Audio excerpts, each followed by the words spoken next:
Welcome to another edition of Geopolitics and Empire. A reminder again to support this insurgency against the empire. You can do that by becoming a paid subscriber on the Substack. A lot of people are joining in, and a big thanks for the people supporting the work that I'm doing, doing group Zoom calls for supporters only, as well as there's a private chat. And we'll be having our first guest coming up soon in a week for paid subscribers only. And you can also buy me a coffee or send reinforcements via donor box. And we're joined today by an interesting fellow. He's been a listener of the podcast, and he's also been doing a lot of interesting work. Dr. Shane Simonsen of Zero Input Agriculture. Welcome to the podcast, Shane. Thank you, Profe. Thank you for the opportunity to come and talk to you. Big fan, and I love the work that you do. Yeah, and your sort of line of inquiry is something that I'm getting more interested in. Energy agriculture has a lot to do with the stuff we cover, and the broad topics we're looking at: globalism, world government, world war, technocracy, the climate so-called crisis. And so, if you want to tell us a bit about yourself and the focus of your work. Okay, so just to tell you a bit about me, I'm a long-term biology nerd. Grew up growing all sorts of plants, keeping all sorts of animals. I went into research biochemistry, did a PhD and a postdoc, and that was around the time of the global financial crisis. So in the lead up to that, I'd been getting more interested in issues around oil supply. The peak oil community was very active around those years.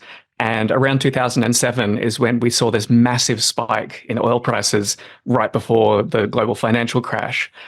And I'd also become more realistic about what academic life actually was, that it was mostly just bureaucracy and not very much science. I didn't see a lot of stability in it, even under the best of circumstances, let alone with an economic and possibly civilizational scale crisis on the horizon. So I left that career and shifted directions. And after a brief stint teaching school, just to pay the bills, I set myself up to have an experimental farm in subtropical Australia. So the aim is basically to gather and refine biological resources that can produce a reliable food supply in my particular region without industrial inputs. And I've been blogging about that weekly at Zero Input Agriculture over at Substack for quite a while now. Absolutely fascinating, and how so many people are leaving academia as well. And so it looks like you've set up properly, preparing for what's to come. And we'll get into that as well. But then maybe to start, to get your sort of what I like to do on this podcast, get a masterclass from my guests and your wide-ranging, big picture view of all that is transpiring, sort of your theory of everything. We've got the green or climate agenda, which in my opinion is characterized by neo-feudalism. Basically, they want to bring us back to the Middle Ages, erase the middle class, and live. The serfs. It's going to be basically two-class system: the serfs, plebes, and the aristocracy. As you alluded to, the collapsing economy, how COVID is related to all of this, wars and so forth. And so, big question: what's sort of your theory of everything? So I probably take a wider view of history than a lot of your guests who are more in the weeds with like very contemporary issues. I love looking at the broad sweep of evolution and biology and how that relates to civilization. And I treat civilization very much as a kind of super organism, which, I mean, I'm not the only person to see it that way. The most relevant part here is that industrialization is the most exciting thing to happen to the planet for quite a long time, but it's built on a resource base of cheap and energetically profitable coal, and more recently oil was added into the mix after World War II. And that at some point in the future, the quality and the quantity of those resources will be depleted to the point that the complexity that we've built into our modern society can no longer be maintained. So there will be a period of simplification and contraction at some point in the future. People who are peak oil nerds love arguing endlessly about exactly when that will happen and what it will look like. I don't have any exact view on that. Um, I think the possibility of a long tail of depletion is quite feasible, though how that interacts with energetic profitability is a key thing that I think often gets overlooked, because you can have a fossil fuel system, but what really matters is how much surplus energy comes out of that for the rest of society. So the energetic profit of a system is key to its supporting other aspects of society. And a lot of the indicators are that the quality of the resources that are left to run our civilization is falling more rapidly than just the total amount that we're pulling out of the ground. I've over the years I've interviewed Gail Tverberg of our Finite Love her blog, work. which is Love her work. fascinating, and Steve St. Angelo, and Art Berman on my TNT program, the petroleum expert. And I honestly don't know the answer to this question. My hunch or my view, and we might differ here, that I think there's much more abundance than what we're led to think. I believe oil is abiotic, as they call it, or abiogenic, but that can also be separated from the issue where even if it is coming, out of the earth, how renewable is it? Are we extracting, Yeah. as you allude to, more quickly than it's being renewed? And so I don't have a definitive answer on this, which is why I like to explore it with people such as yourself. What's your view on that? And do you feel that we are reaching a peak really in energy use? I rather than and this is generally how I like to work, rather than focusing on simple definitive answers, I prefer to look to the past for actual evidence of something comparable.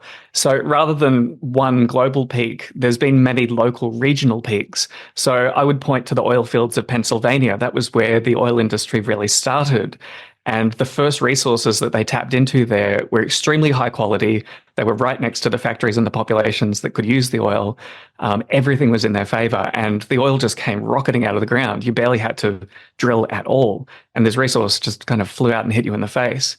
Compare that today, and you've got Saudi Arabia's largest oil field.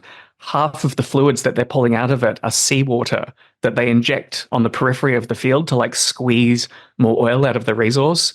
And they're also doing offshore oil drilling around that Gulf.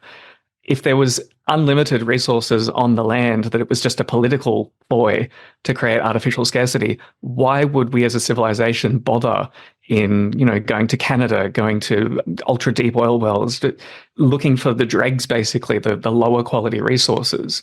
So, but on that note, I think the absolute depletion of those resources probably isn't going to be the first issue that we run into.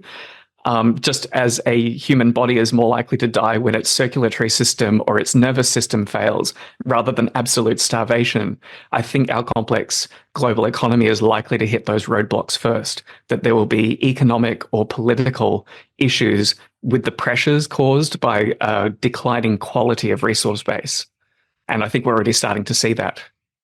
Yeah, and as you laid out, I could very much entertain this position as well, as you mentioned, where it does kind of not make sense why they would keep going into further reaches. I mean, it would be hard to fake that sort of thing, for people who say that nukes don't exist, as well. Just that comment, I've stood on the principal Soviet nuclear test site where Stalin dropped the first bomb in the Polygon in Kazakhstan, and I've stood at a radioactive patch of land, and it's just like, well. What there's a fine line, there's a line between how much resources are going to be spent in creating something fake. It just doesn't make sense. This 18,000 square kilometer set of land where I was visited, that they'd go to that great length to fake nukes, or to, as you mentioned, faking the oil stuff. And so where does that then take us? Because it seems like we are reaching these limits. It's a complex system, the price of oil, and all these different things. And so I sort of can see flashing in my mind right now is Mel Gibson and Mad Max, right? That's precisely one vision of this sort of scenario. So, tell us more. Mad Max makes me laugh so much because our American, our Western vision of the apocalypse is people driving around in huge trucks at high speed with like unlimited oil. It's more likely to be people walking on foot, and if they're lucky, they might have a donkey to help them carry a few things. But I mean, nobody wants to watch that for an hour and a half. We want the explosions and the car chases. So I mean, that's a cultural issue. And before we move on, I wanted to focus on that idea of the cultural importance and the geopolitical importance of nuclear weapons. And I also delved into that idea. It's like maybe nukes aren't even real. And I pulled back from that. It's like, no, the balance of evidence suggests that they are real. But I am convinced that their potential impact on the world is overplayed. So one thing that really came back to me is, why did we expose young children to constant footage of nuclear tests and constant drills, like get under your table, duck and cover, through the 50s? What was the actual purpose of that, particularly the way it targeted children? And the menace of nuclear weapons was used as a bogeyman to help manage populations.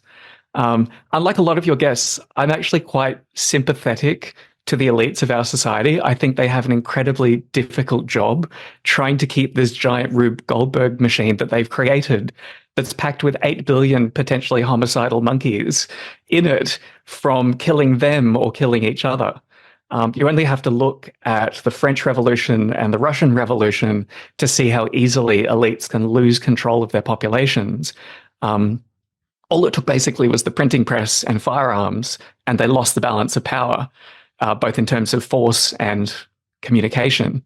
And I think the surviving elites of the West, which are now kind of a global power structure, learnt the lessons from those episodes in history. And the internet, for example, could have been an enormous threat to those elites if they lost control of it and the masses used it to organize an overthrow of the elites. And I know we romanticize revolution, but if you look at what actually happened in the French Revolution, for example, everybody suffered.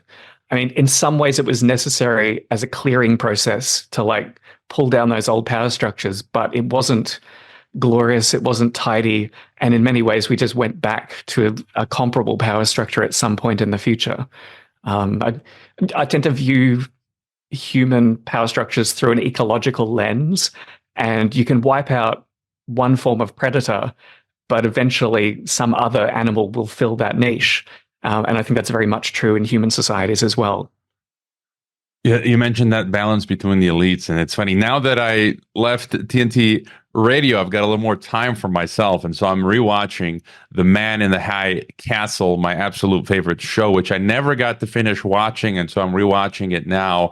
And they demonstrate this delicate balance between the Japanese empire, which has taken over the United States, and the Nazi empire at that time, and how it's a fluctuating thing. And then just maybe further on that now, then how do you view the globalists in general? I study diplomacy, and things are not always so black and white. It's not always like Elon Musk is the evil. I'm very suspicious of Elon Musk, for example, but again, all these figures are complex, and connecting from them, there are complex nuances that they're involved with, and so. But we do definitely see that they have a Malthusian agenda.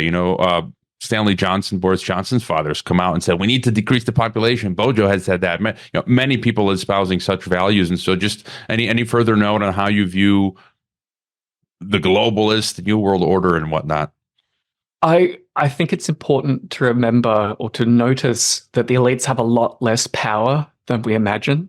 So on the issue of demographics and populations increasing or decreasing, at many times in history, elites have either tried to enact policies to increase populations or decrease them, and they're almost always ineffective. There are usually deeper geographical, ecological factors that drive those processes, whether the elites say this or that or the other. The example of King Canute, like showing people, it's funny, it's a story that gets misinterpreted. So he sat at the beach and ordered the tide to not come in to demonstrate to his people that he didn't have unlimited power. He was actually very, very well aware that he wasn't omnipotent, and he did it as a kind of joke to show his people. It's like, I'm a king, but I can only do so much. And I think it's been reinterpreted in modern culture that he was a fool. He was sincerely trying to do that. It happens all the time in fiction. It gets recast like that. But yeah, I think today's elites are dealing with a changing resource base for keeping control of the system.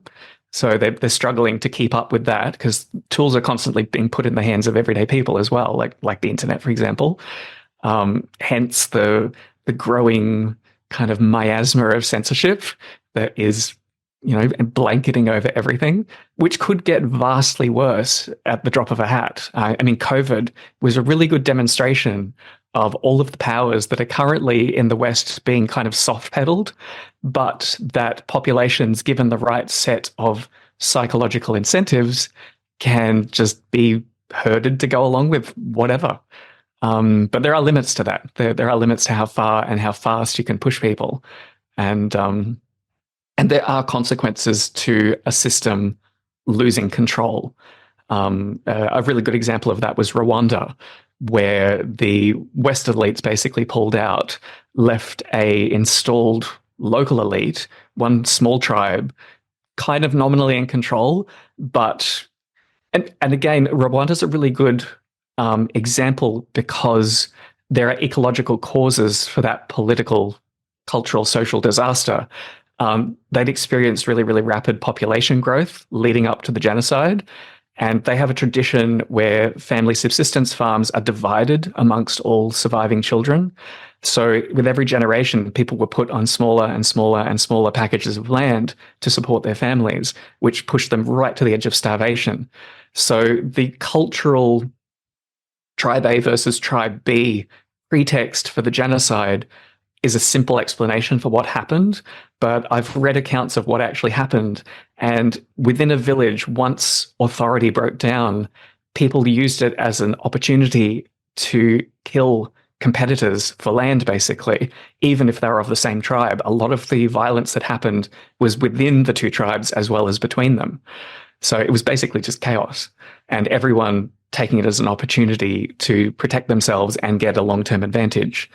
And you only have to look at the extraordinary global population growth that's happened in the last few hundred years. We've gone from thousands of years of having around about 500 million people on the planet relying on wood, basically, as their energy source and crops. We've more than 10 times increased that population on the basis of using particularly coal to make cheap metal, which allowed all sorts of machinery to become possible for the first time. We also use coal to make cheap concrete, which allows all sorts of construction to happen that wasn't possible before. And more recently, oil has been brought into the mixture, which has greatly facilitated global transportation of goods across the oceans and, to a lesser degree, road and rail. So that whole orders of magnitude greater intensity and complexity requires those highly concentrated, highly profitable foundation resources to make it all possible. And I don't claim to know exactly when that party is going to be over, but I suspect at some point, probably in the next century, the next generations, it's going to unfold. And by many measures, it has been unfolding. As far back as the 1970s, a lot of key economic metrics for the average person versus the nominal economy, like the wages and the wealth accumulation, all of them diverge around about the 1970s, which is when the US peaked in domestic conventional oil production.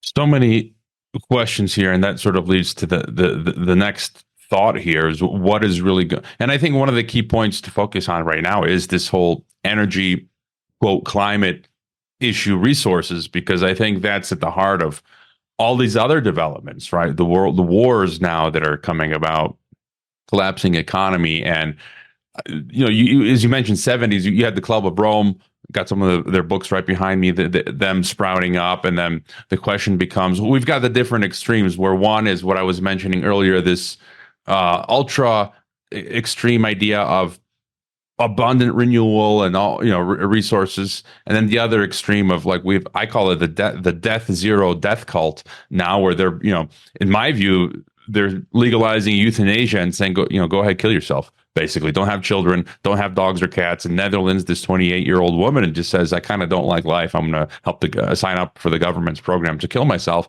I feel like that's the other extreme. And then the question becomes, then do these Club of Rome type of folks, because I think there could be some truth to what they're saying, that maybe we are peaking on energy use.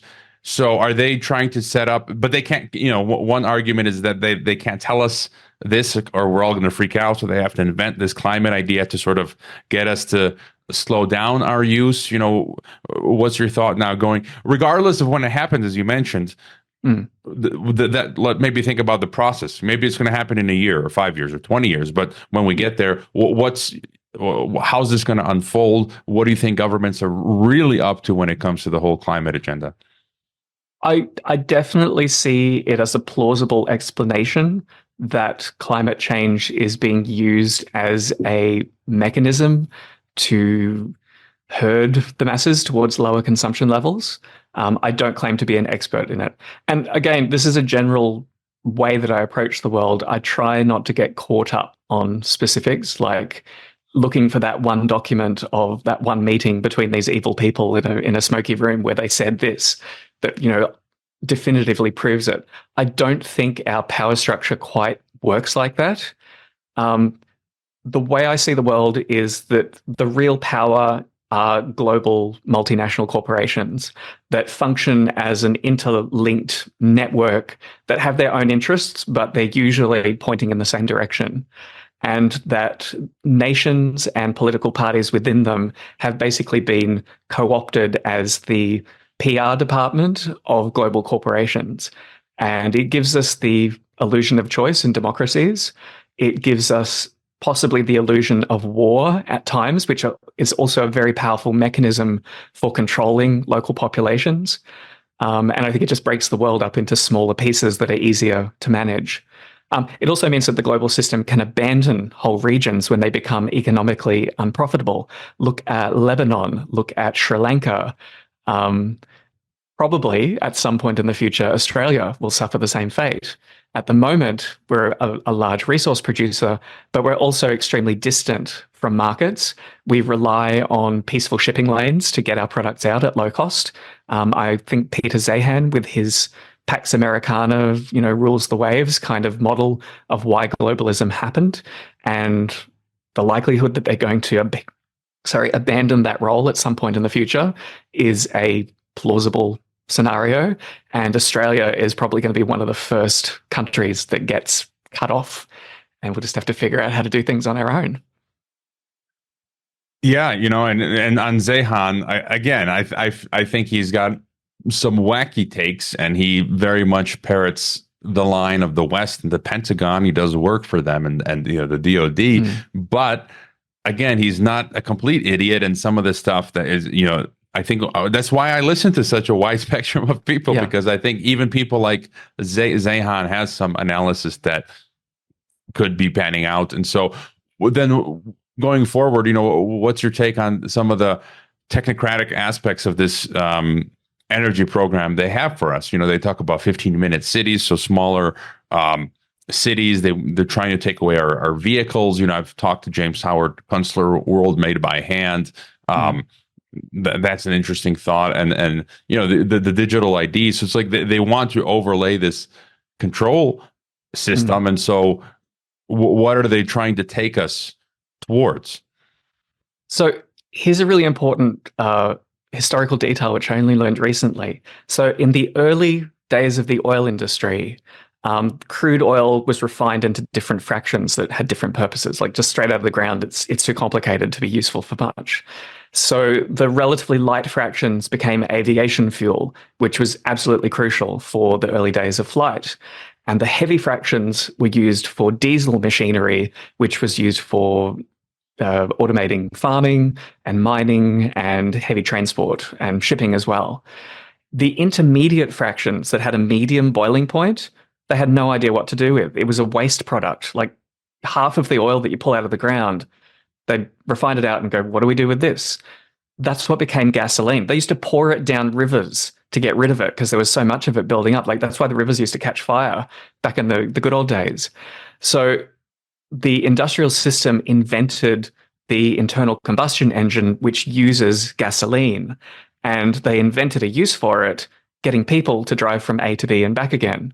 So when you have these big complex systems, you often end up with this kind of cross subsidization that there's one or two purposes that are really, really important, but then there's all these other things that kind of get tacked on and dragged along with it.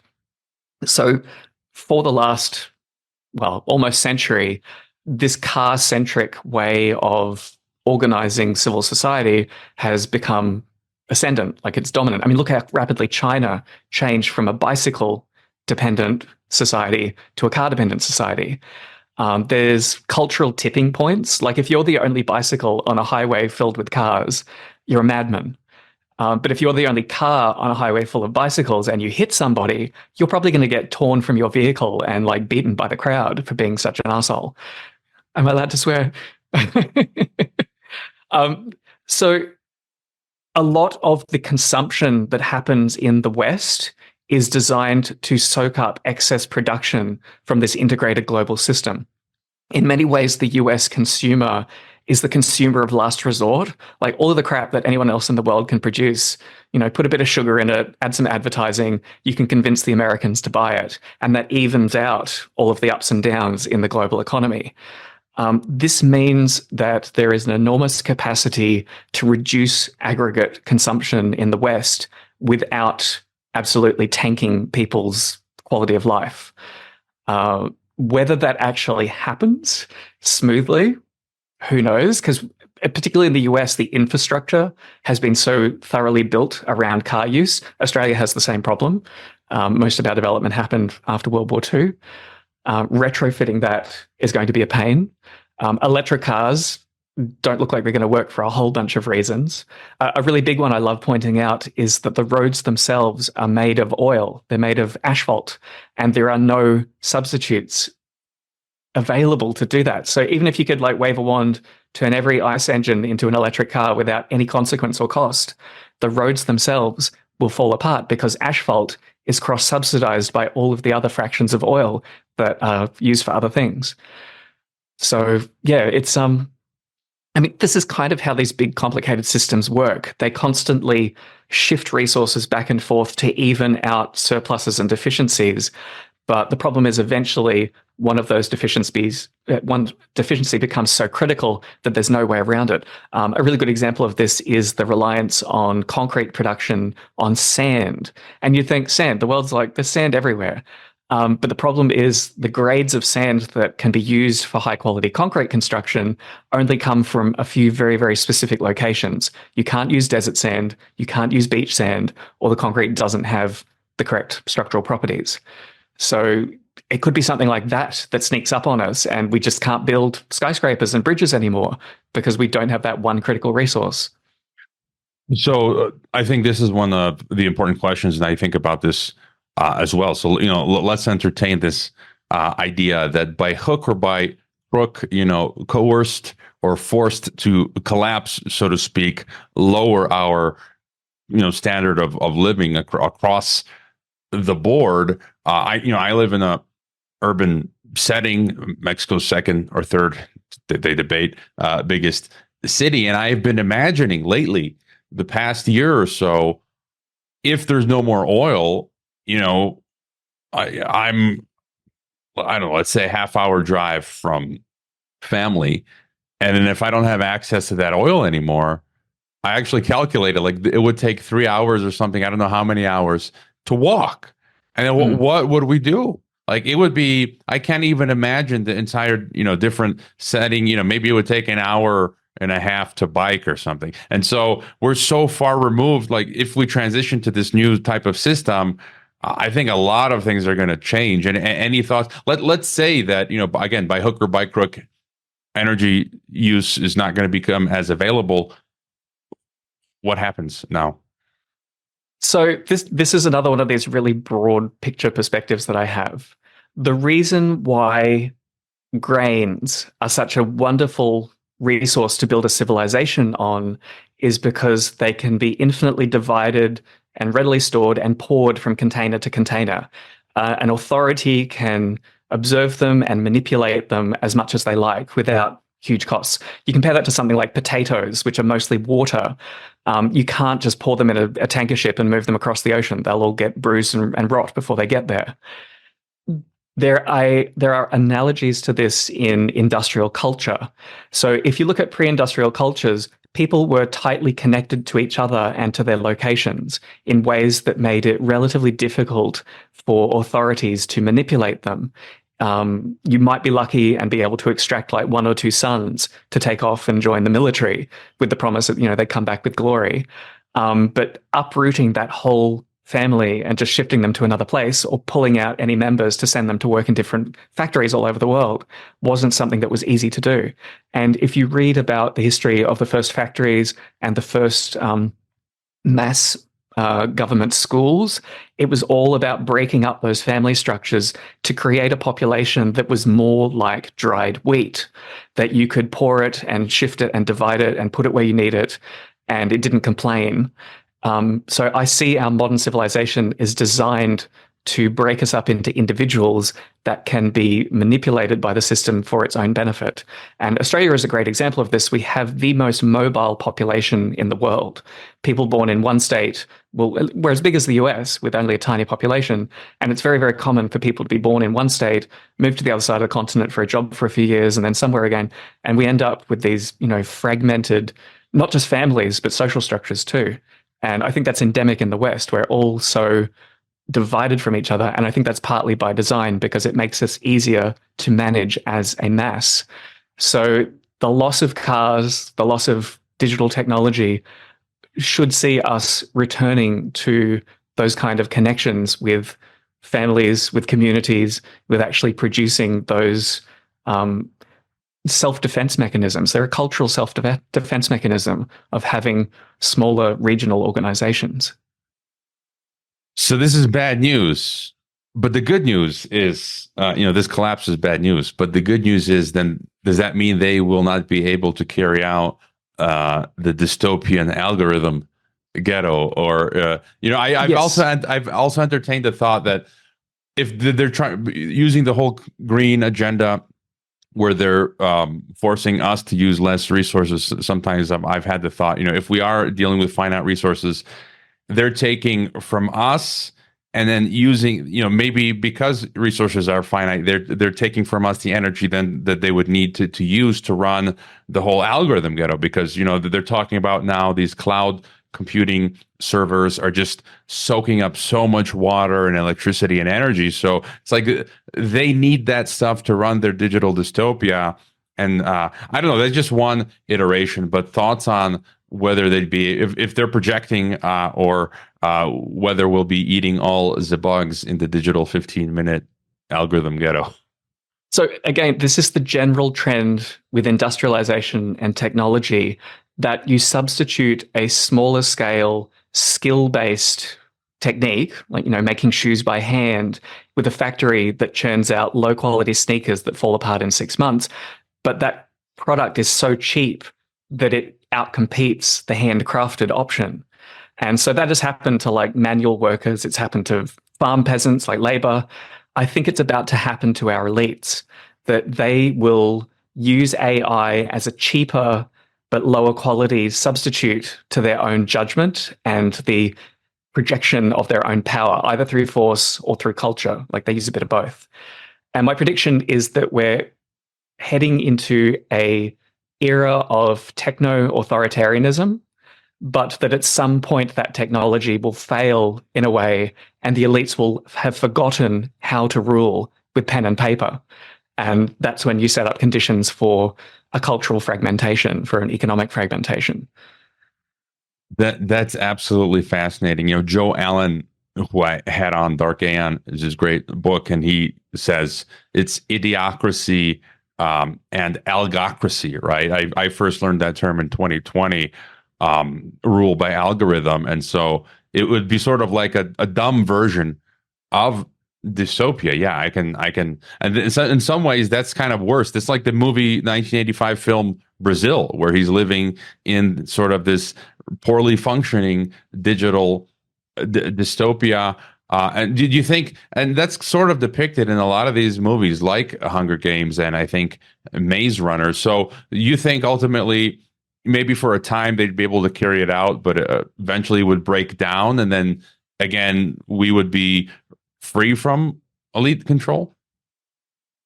Free from global elite control, but you have to anticipate that regional power structures will spring up in the vacuum. And if you're not ready with a kind of solution to step into that void, it's probably going to be organized criminals who are the ones who like jump on the opportunity. This is where I think a really good example is the role of Christianity after the fall of Rome. It stepped into that void and became the regional power structures. It created the monasteries that preserved culture into the future. And I think there's a potential for something like a modern religion to emerge during that phase. I mean, Christianity was very much a product of the decline of the Roman Empire. Yeah, I just opened my region here. It's not Santa Muerte that takes off. I was in Mexico City recently, and it was quite astonishing to view the little on different corners. You've got the Santa Muerte, like Saint Death religion, and they had an entire like skeleton out, and there were people there like chanting it. I don't know doing what, and it's just absolutely mind blowing to witness live something like that. And then I'm forgetting my other question. There's just so much stuff here. Maybe just to jump real quick to COVID, your thoughts on that, because I think a lot of people are talking about this virus related stuff, but I think putting that aside for a moment, I think it also has a lot to do precisely what we're talking about. Energy I use. was actually going to make that link. Right. So People say, Alistair McLeod of Gold Money, who I've interviewed, has talked something about the repo market in September 2019. So there's a big financial problem, energy problem as well, which is why they got us to ration and lock us in our homes. So we're using less cars, oil, and all that stuff. So how do you sort of see the whole COVID scenario? Because I also see them dealing with these economic issues, like stopping the system from collapsing temporarily, at least. And I think also trying out some of these technologies they want to use to keep us from going crazy. And, the CIA in December 2019 with their Incutel investment arm having a meeting on how to leverage an epidemic to deploy digital health technology. So sort of your take on COVID. yeah. So there's two broad ways to view the COVID response. One is that it was a very tightly executed conspiracy plan on an unprecedented scale. And if that's true, I'm kind of actually slightly impressed by our elites that they could pull it off, and a little bit comforted if the alternative is just everything breaking apart into chaos overnight. So I always try and look on the bright side of things, like, at least they managed to like hold something together. If that is the whole story on that side. The other possibility is that regional mechanisms for governance have been decaying over time due to growing resource constraints. Like, you only have to look into the finance of like local and state governments around the world to see that they're basically running on fumes, and that the federal level is only slightly better. So rather than running their own epidemic response system of like having all of that ability for monitoring and decision making and implementing, they deferred that to a higher authority. And they deferred and they deferred and they deferred until there was only one authority left who wrote the rules for everybody, which also made them vulnerable to, let's say, corporate exploitation. And again, none of this was new. Like, go back before COVID, and the commercial interests taking over the medical system is nothing new. I mean, look at the Vioxx scandal, where there were records of people saying, oh yeah, look at all of these heart attacks this new drug's causing, but we did the calculations and we're going to make more money than we will be fined in the end. So let's just put it on the market and cause how many tens of thousands of deaths did they think probably caused? And nobody went to jail, so they were right.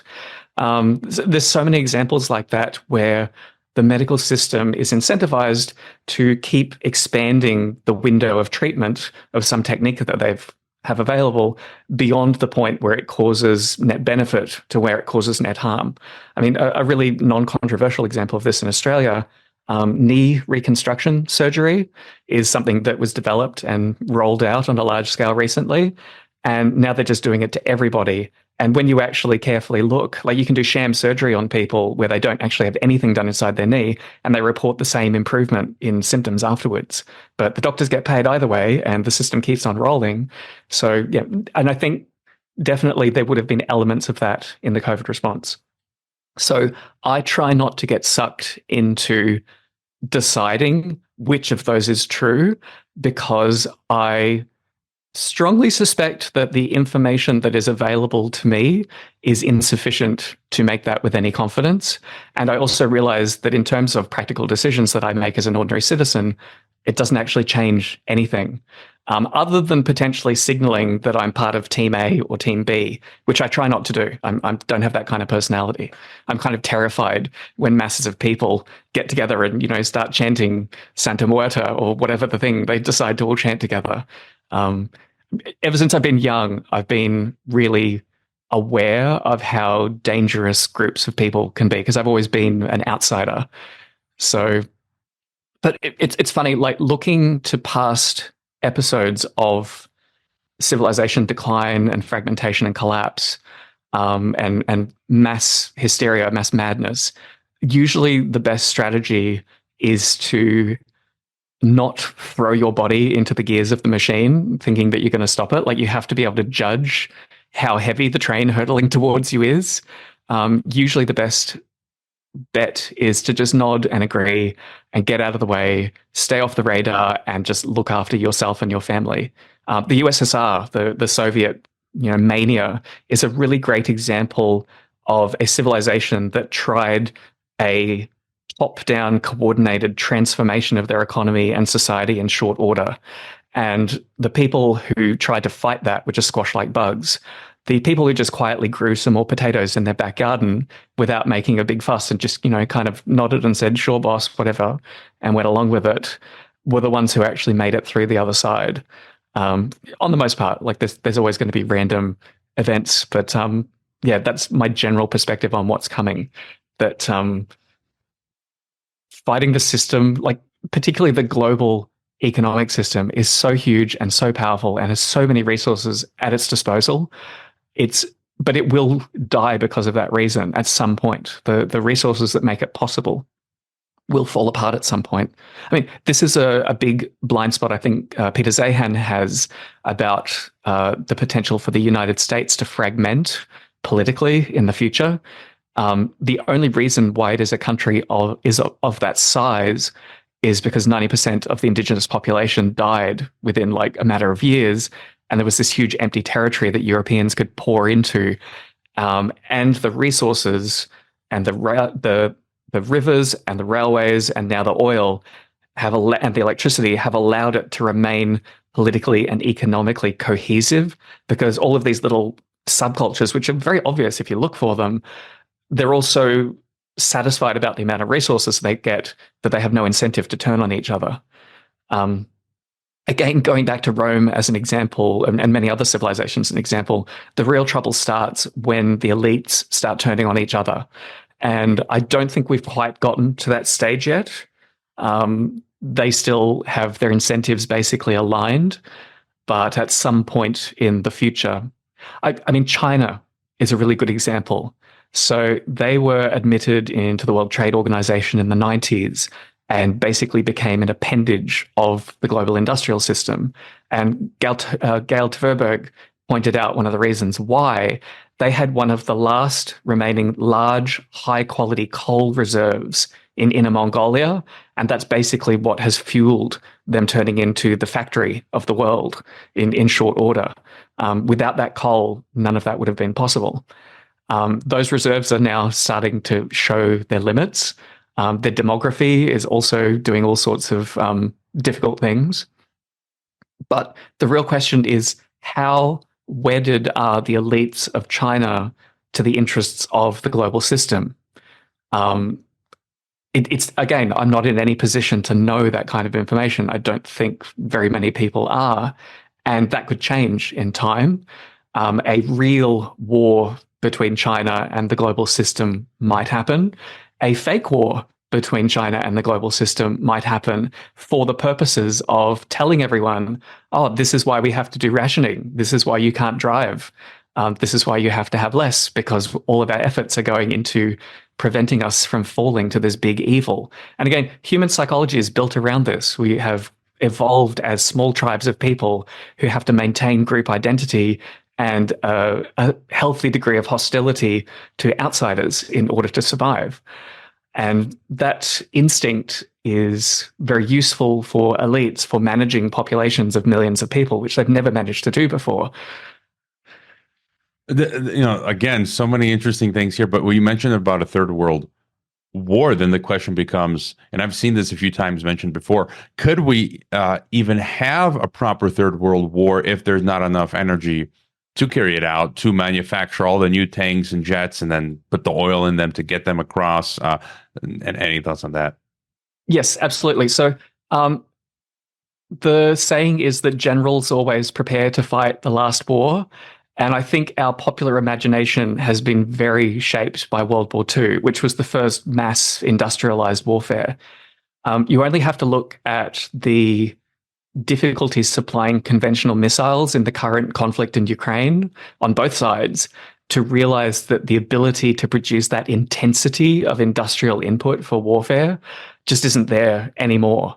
But at the same time, all sorts of mechanisms, other technologies for warfare have been developed in the background. And this is very similar to what happened with World War I. There was the Belle Epoque, a long period of peace in Europe leading up to World War I. And that was during probably the most intensive period of technological advance with industrialization. So when World War I broke out, people had a cultural memory of what the previous wars looked like, where, the brave men from the village went away, rode around on horses. You might die of typhoid because you couldn't get enough protein while you were, roaming around the countryside, but most people made it back. It was kind of an adventure, like it was the original Kon-Tiki tour of the continent. And then World War I came along, and it was like a meat grinding machine that no one had ever seen before. We have now gone through the Pax Americana for the last however many decades since World War II. And at the same time, all of these other technologies for warfare have been developed in secret. And I think one of the reasons why the US likes stirring up regional wars is it gives them a chance to play around, to field test these new technologies to get them ready in case there is a big conflict. But among these new technologies, two that really stand out are biotechnology and drones. And I think even the popular imagination doesn't quite understand what they could do in the future. And again, this may be relevant to COVID. It may not. I don't feel like there's any reason to make a decision. If something like COVID had broken out before 1980, we barely would have noticed it. Without the genetic testing mechanisms to pick up all of these false positives and make all of these amazing diagrams and maps of, spreading everywhere, it just would have been a year or two where there were higher than average deaths among the elderly, which happened periodically because of known viruses. Interestingly, when you survey all of the viruses that are in people, for every one that causes symptomatic disease and that we've put a name on, there's 100 other ones just hanging around that may be contributing to some diseases. We don't really know yet. It's such a complex black box in terms of biology at the moment. But getting back to the power of biotechnology to influence future warfare, previously, there's two main kinds of biotechnological warfare. There's infectious and non-infectious, and they both have different issues. So we'll talk about the infectious ones first. Previously, if you wanted to use an infectious biowarfare agent, you were at risk of blowback, basically. You could spread to your own troops and your people, so there was really no incentive to use it, unless you were already in the middle of a pandemic, and it didn't really make much difference, like the Mongols sending the bodies of plague victims with catapults over the walls. My feeling is that technologies like the mRNA vaccines could potentially change that dynamic. So if you are able to make a new pathogen and make a new vaccine in rapid succession, now you have a potential bioweapon, because you could vaccinate the populations that you wish to save, and then send that infectious agent into the rest of the world. And that's the only thing that makes me wonder about why they pushed so hard to get a field test of the mRNA technology when, by any other metric, it was pretty obvious that it hadn't been very thoroughly tested. Again, it makes a lot of sense, and I don't know. I like to get people on to give us create these different scenarios that are applicable. We could take one, take another, see how the puzzle piece fits, and I could definitely see what you're saying. And this is my very dark perspective. So if you're an elite and you've got a civilization that you realize because of resource depletion is headed for contraction, simplification, it's basically up to you to pick a path. And there is a limit to human psychology. There's a danger that if you just come clean, that people will just become completely chaotic. Unattended, there's a danger you'll end up with a chaotic bloodbath civil war like happened in Rwanda, where nobody wins. And would you rather go through an epidemic where people die at home in their bed surrounded by their loved ones, or go through years and years of people hacking their neighbors to death over, the last remaining potato? Is this the way that the elites are seeing the world? I do not claim to know, but it is something that I can imagine. Yes, and just one more thought. You mentioned drones, and we're seeing them. This. If I imagine World War IV or III, some people say Cold War was World War III, but Terminator movies, Skynet becoming self-aware. I could, Terminator 1 and 2, those images right of the battlefield with just cyborgs and autonomous swarms of all sorts of things, drones going at each other. And you've got the Black Mirror episode. What was it called with the metalhead dog? The robot dog, yeah, metal. I think it's called Metalhead. And any thoughts on this sort of technology in the future with these AI autonomous? I mean, they've got now autonomous Black Hawk choppers, swarms of drones, all sorts of stuff. How do you factor that in to the future? So the biggest problem I see with current drone technology is that they're mostly designed to carry conventional kinetic payloads. So that means you need to have a relatively large drone carrying quite a heavy bomb, which only really makes it useful for targeting infrastructure or maybe like heavy equipment, as we've seen in Ukraine. And where was it? In Azerbaijan or somewhere there was recently drones taking out tanks as an example of that asymmetric warfare actually starting to work. That even happens here in Mexico. So. Interesting. Yeah, Mexico's really interesting. It's a country that's multiple nations already on a political basis. Like there's territories that aren't really centrally government controlled anymore. That's very much like Rome with the barbarian hordes, like biting off chunks of the territory bit by bit. But yeah, getting back to the drones. So there's another side to biological and chemical weapons. So these are toxins that are extremely toxic. Like VX is one of these examples. It's a synthetic chemical that where a tiny, tiny like pinhead worth of material will kill a person by disrupting their nervous system. But the problem with these weapons has always been delivery. Like you can't just take this stuff and spray it all over the environment because 99.99% of it just goes down the drain. It doesn't actually get to the person, the human being that you are trying to kill. Now, you've probably seen footage of micro drones, these little tiny like insect-like devices. They're currently not of much strategic use because they can't carry payloads. But if you married them up with these agents, biological and chemical weapons that have a delivery problem, you suddenly have something that's much greater than the sum of its parts. The final ingredient that you need is autonomous AI, so that you can program this thing to maybe geolocate, like it's got a region where it's allowed to fly. And anytime it sees a heat signature that could be a human being, it delivers a dose of the toxin. This would be a way to take territory from an enemy without destroying any infrastructure.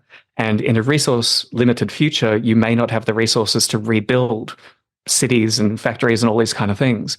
So there would be an incentive to use a weapon like that.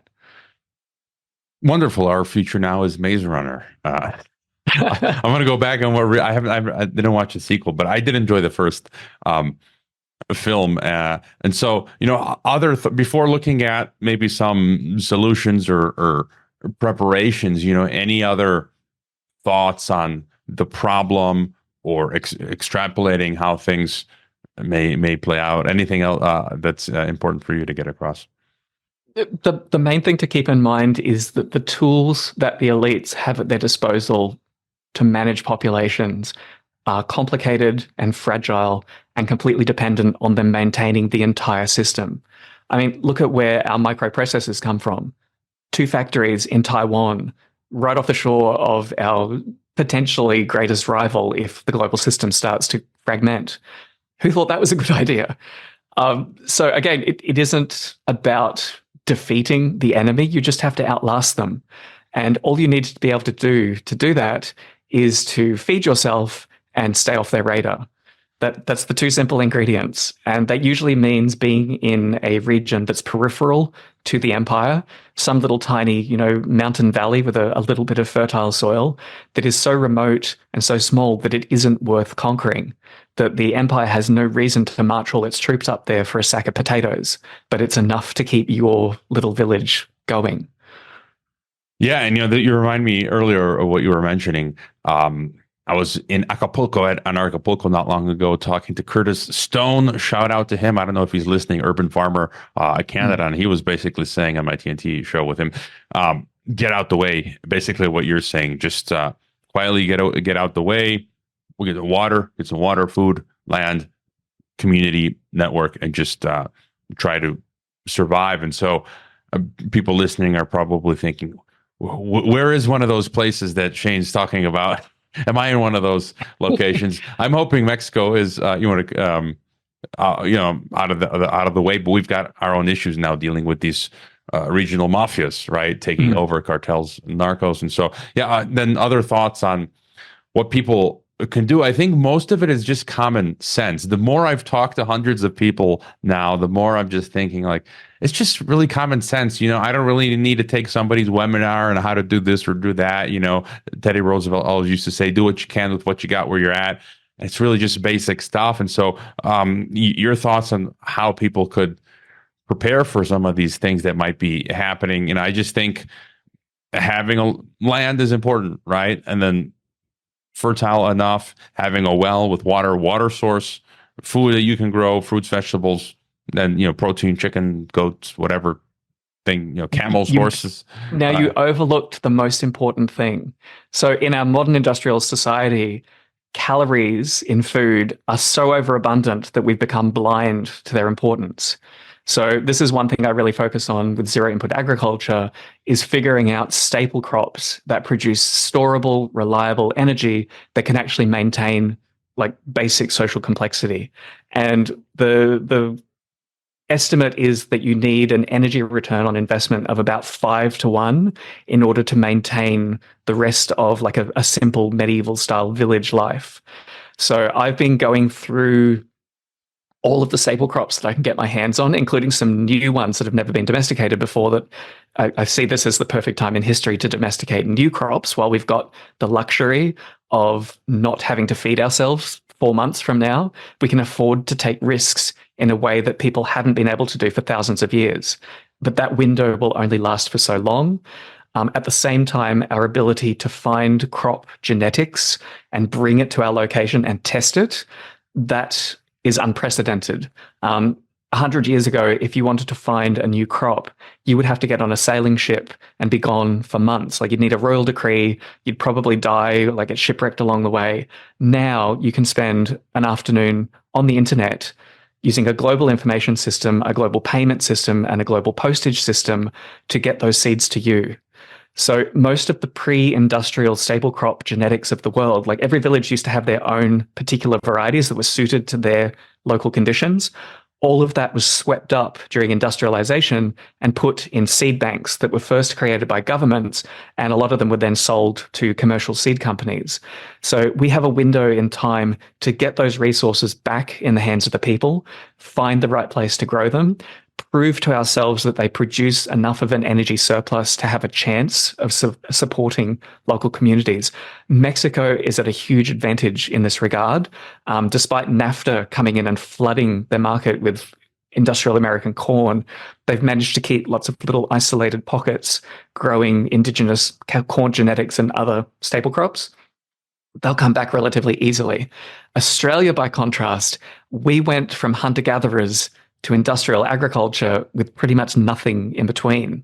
For the first 100 years of the Australian colony, we were a net food importer. They were basically sending us moldy flour and sugar and getting gold back in return that we were digging up out of the rivers. Like, pretty good deal for the British Empire.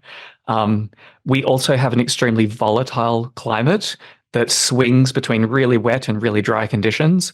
It may not be possible to do medieval style agriculture here, where you need a relatively consistent cycle of wet and dry or warm and cold to produce storable staple crops. So I'm trying to deal with all of these issues. I'm trying to, piece together an agroecological system that works for my particular region, and hopefully domesticate a couple of new species along the way, which is that's probably the biggest legacy that I can leave to future generations. And it doesn't have to take thousands of years. You can do it in one generation. A really good example of this, close to me, 4 different species of wild macadamia nuts grow in these little tiny isolated pockets. And about 100 years ago, a plant collector brought 2 of them together and grew them in his garden. They hybridized accidentally, and those hybrid seedlings formed the foundation for the multi-million-dollar macadamia industry. He made a new domestic crop, a really good one, without even trying. And this is where all of our crops and livestock originally came from. There were critical periods in time where there was enough ecological and cultural disruption, and people were open-minded to take up these like random hybrids and nurture them through to the point where they're a useful crop. And now that we understand that process, we have the potential to do it 100 times more than the steps that led to the foundations of civilization. Something that you mentioned in your notes to me here is that life in former Roman colonies often improved for individuals after the empire left. I will add, that is, if you can just keep from getting decapitated by your local war lords, and you know, as you're talking about land and growing food, you say create new local power structures. So thoughts on, do you think in some ways life will be improved for individuals? What else to do, forming a local power structure, and so forth? Now, again, I step way back on this and take a really cultural view. So our modern mindset is very much about metrics and maximization. We try to measure everything and then, tweak all the knobs to get, the maximum out of things. And in some ways, we had to do that during the age of industrialization for a whole lot of structural regions, like particularly how easy trade became on bigger and bigger scales, that you're competing against the world. But I don't think it necessarily made us happier, even though we gained all of these resources. I mean, you only have to look at like mental health statistics. We might be getting all of the candy bars that we can eat, maybe more, but we're lacking all sorts of other things that are difficult to measure and difficult to optimize, like community and meaning and connection. And I know this all sounds very, hand wavy and hippy dippy, but again, if you want to look at metrics, look at all of the people on antidepressants, which may not actually do very much. Look at all the suicides and, all the self-abuse that people put themselves through, dealing with the psychological torment of being part of this huge impersonal machine. So yeah, I don't think you can take one life and another life and say one is better than another. For brief periods in history, people can go through absolutely horrific conditions, but usually what happens is either they solve those problems or they die. And as the population decreases, it gets easier for the people who are left behind to cobble together some kind of life. I mean, we really are in many ways our own worst enemy, beyond a certain presence on the landscape. So again, just to re-summarize, what would be your view, then, if we just project, would it be more like, it sounds more like James Howard Kunstler, sort of just a slow decline, and we're just by hook or by crook, we're all just going to be experiencing, in some ways, more decentralization. And there's different issues that come with all of this, as power from above declines. Then you have, speak frequently about these voids, vacuums that are filled by, in my case, it'd be, I guess, cartels or other stuff. And so would you say we're going to be then reverting more backwards in terms of living something more like Middle Ages or 1800s or something like that? I love the saying that history doesn't repeat, but it rhymes. And particularly fiction, which just imagines we're going back to the medieval ages and we're going to stay there forever, I think is deeply lacking in imagination.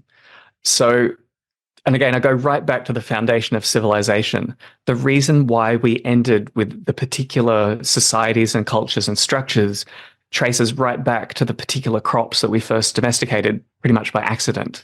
So a good example of this is wheat and corn were originally grown in receding floodwaters. So if you've got an area that's swampy and then the water levels drop, that's the easiest place to grow a huge crop. You just go around and throw the seeds everywhere. There's no weed competition because they've all been drowned out, and you just have to harvest it. Like, that's the ultimate crop. And as a result of that, those humans traveled around the world looking for similar habitats or for ways of transforming the landscape to create those habitats, which for Western civilization meant taking swamps and draining them. So the United States used to be about 15% of its surface area was swamps and marshes. All of those were drained, like through the Great Plains, to make habitat for wheat and corn. But that created cycles of flood and drought. It created erosion. It basically set up the conditions to undercut the entire civilization in time. Like, if oil doesn't run out, then topsoil will instead, or aquifers that we're using to irrigate these crops. By contrast, you've got a crop like rice, which is more tolerant to waterlogging, which allowed the eventual development of the paddy system for cultivation, which in the right situations is enormously energetically profitable. It conserves water and prevents erosion in a way that Western agriculture doesn't. And these are just two different grasses. And there are thousands of other grasses, and beyond that, there are thousands of other kinds of plants that could become the foundation for completely new kinds of societies and cultures. So I see what we're about to go through is very similar to what happened 11,000 years ago, when we had 3 degrees of climate warming. We had massive ocean level rise, ecological chaos, like the distributions of species and people that have been thrown all over the place. That chaos gave rise to the very humble foundations that, Babylon was built upon. I see today as an opportunity to repeat that, but consciously, to deliberately look across the entire planet for species that could be useful for humanity, that we could come into a symbiotic relationship with to create whole new ways of living. That is fascinating. My view with the water stuff, that was literally the flood, Noah's flood, but again, we're dealing with the same consequences as we're discussing. And something to go back to, we already touched on, but in your notes, you say something interesting.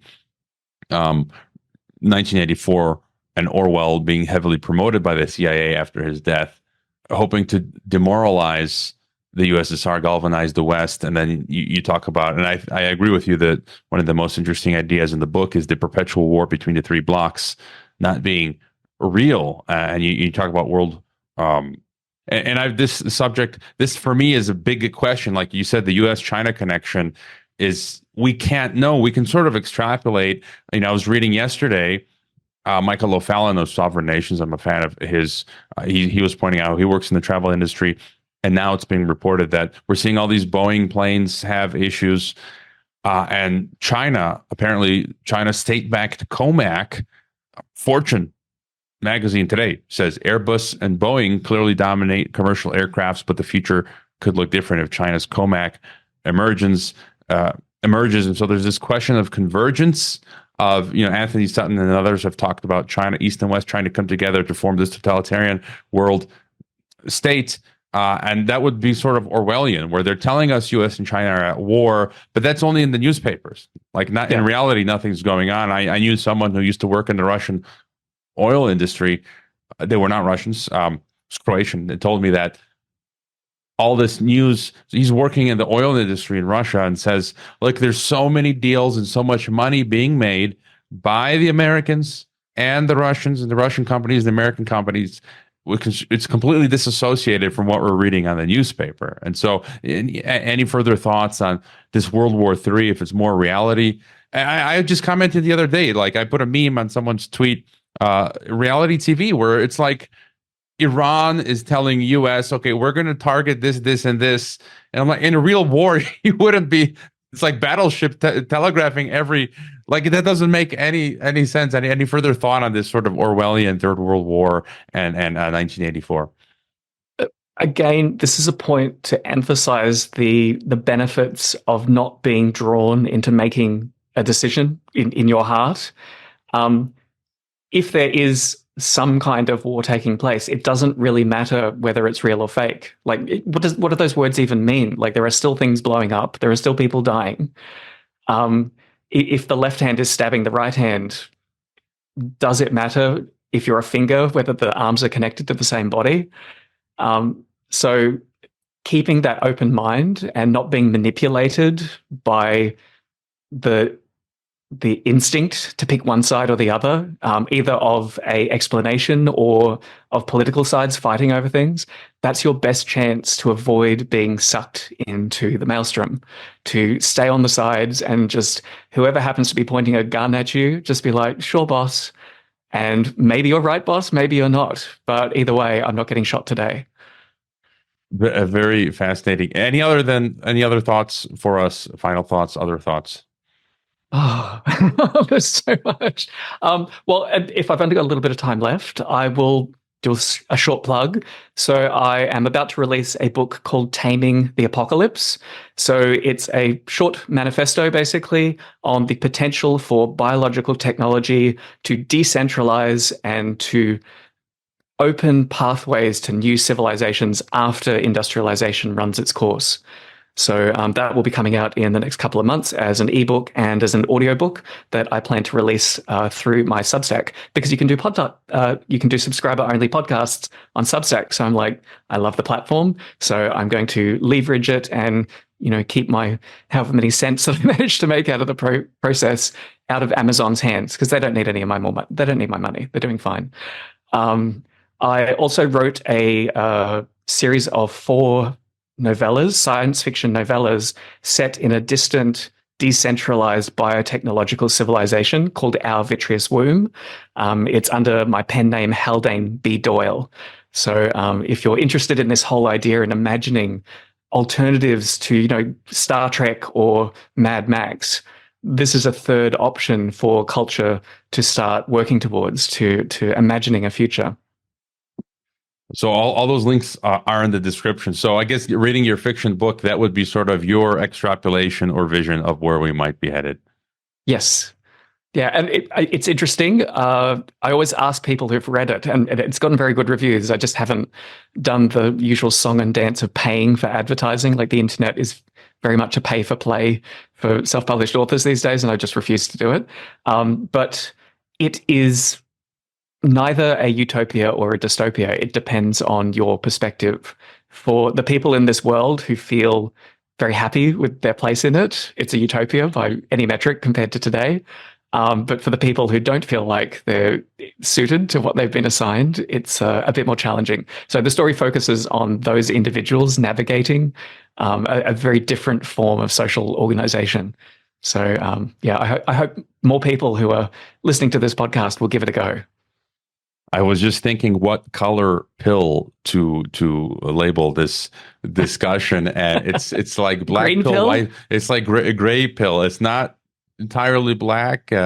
It's somewhere. I don't know. It's up to people to decide. And so all your links are in the description. Again, thanks for coming on, Shane. Thank you, Jorge. I hope you enjoyed this Geopolitics and Empire podcast. The website is geopoliticsandempire.com, and I encourage you to sign up for the free email list that goes out with each podcast and every weekend with a collection of news headlines. The newsletter and website are our last lines of defense. We're being censored and deplatformed. It's nearly impossible to find Geopolitics and Empire on the Google search engine. We've been blacklisted. YouTube frequently takes down our videos with strikes. Facebook restricts our page. Reddit and Twitter take down posts. And after the Associated Press mentioned Geopolitics and Empire in a 2021 article co-written with NATO, our Patreon account was terminated. Vimeo also terminated our Pro account. The best free way to help Geopolitics and Empire is to leave a review on Apple Podcasts or elsewhere and subscribe to all of our media channels. You can find the video broadcast now on 5 platforms: Odyssey, Rockfin, Rumble, BitChute, and Brighteon. You can find the audio broadcast on the podcast ecosystem: SoundCloud, Apple, Spotify, and so on. My current favorite social media channels are Twitter and Telegram, but you can also find us on Gab, MeWe, Minds, Float, VK, Instagram, Facebook, and LinkedIn. Finally, Geopolitics and Empire is in dire need of funding to continue. You can leave a donation, purchase a consultation with the host, or become a member to receive additional benefits. We also produce a weekly broadcast called Dissident Thinker for members and Rockfin subscribers only. We will continue to fight the good fight come hell or high water. Thank you for listening.